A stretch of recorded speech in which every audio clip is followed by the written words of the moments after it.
प्यारी साध संगत जी को मेरा नमन। साध संगत जी, आज की साखी में हम जानेंगे कि जब मृत्यु आती है तब वह किसी राजा या गरीब को देखकर नहीं आती है। मृत्यु सबके लिए बराबर है, जो एक न एक दिन सबको आनी है। परंतु मनुष्य इस चीज़ को भूलकर दुनियावी काम में लगा रहता है और अंत समय में सबसे भीख मांगता है कि मुझे थोड़ी और सांसें मिल जाए, जिससे मैं प्रभु भक्ति या अपने बाकी बचे हुए शुभ काम कर सकूं। तो आइए सुनते हैं आज की साखी। साध संगत जी, सिकंदर आज़म, जिसको विश्व विजयी कहते हैं, जब सारी दुनिया को जीतता हुआ भारत के उत्तर पश्चिमी में ब्यास नदी के पास आया तो फौज ने आगे बढ़ने से इनकार कर दिया। मजबूर होकर वह वापस लौट पड़ा। उसने ज्योतिषियों से पूछा कि मेरी मौत कब होगी। ज्योतिषी समझदार थे। उन्होंने हिसाब लगाकर देखा कि उम्र बहुत थोड़ी है, करीब करीब ख़त्म हो चुकी है। अब झूठ कहना नहीं और सच कहने से अपनी जान का डर था। सोच विचार कर कहा कि आपकी मौत तब होगी जब आसमान सोने का और ज़मीन लोहे की होगी। सिकंदर खुश हो गया और कहने लगा, फिर क्या फ़िक्र है, मुझे तो कभी मरना ही नहीं। जब आसमान सोने का और ज़मीन लोहे की होगी तब मैं मरूंगा।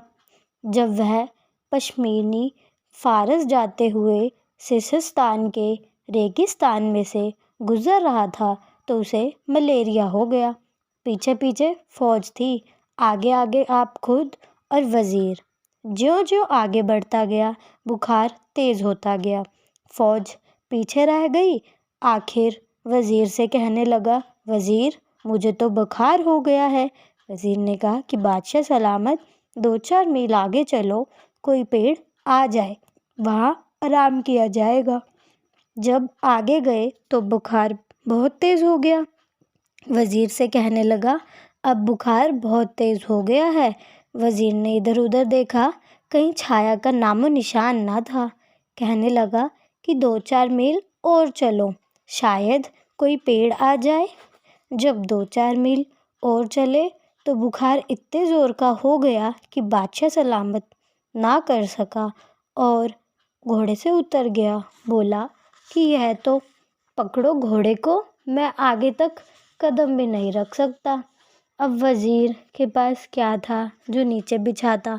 वज़ीर ने अपना जिरकबख्त कवच उतार कर पीछे बिछा दिया और बादशाह उसके ऊपर लेट गया। जिरकबख्तर लोहे का एक कोट होता है जिसको बादशाह या वज़ीर आधी लड़ाई के वक्त पहनते हैं। अंदर रेशम की तहें होती हैं ताकि लोहा जिस्म को ना चुभे और गोली या हथियार की चोट का असर भी ना हो। दोपहर का वक्त था, गर्मी ज़ोरों की थी। पेड़ों का कहीं नाम निशान ना था। वज़ीर क्या करता? छाया के लिए उसने बादशाह की सोने की ढाल ऊपर कर दी। अब जब मौत आई तो बंदे को तो पता चलता ही है। सोचने लगा, ज्योतिषियों का कहना सच हो गया। इस समय ज़मीन लोहे की और आसमान सोने का है। अब मेरी मौत होगी। इतने में सारी फ़ौज और हकीम वहाँ पहुँच गए। बादशाह ने कहा, मेरी नब्ज़ देखो। नब्ज़ देखकर उन्होंने कहा कि जनाब, अब आप बच नहीं सकते। उसने कहा, मैं अपना आधा राज्य देता हूँ, मुझे एक बार मेरी माँ से मिला दो। हकीमों ने कहा, यह मुमकिन नहीं, क्योंकि हमारे पास अब कोई इलाज नहीं है। बादशाह ने फिर कहा कि मैं अपना सारा राज्य देता हूँ, मुझे एक बार माँ से मिला दो, मैं मांग कर रोटी खा लूँ। उन्होंने कहा कि आपकी उम्र की अवधि पूरी हो गई है, अब एक श्वास भी नहीं मिल सकता। इस पर वह महान सिकंदर बच्चों की तरह फूट फूट कर रोया। एक दिन में लगभग 24,000 सांसें होती हैं। एक एक सांस करोड़ करोड़ रुपए का है, जिसको हम हंसने खेलने और निकम्मी बातों में गवा देते हैं। मनुष्य जन्म का फ़ायदा उठाना चाहिए और मालिक से मिलने का उपाय करना चाहिए।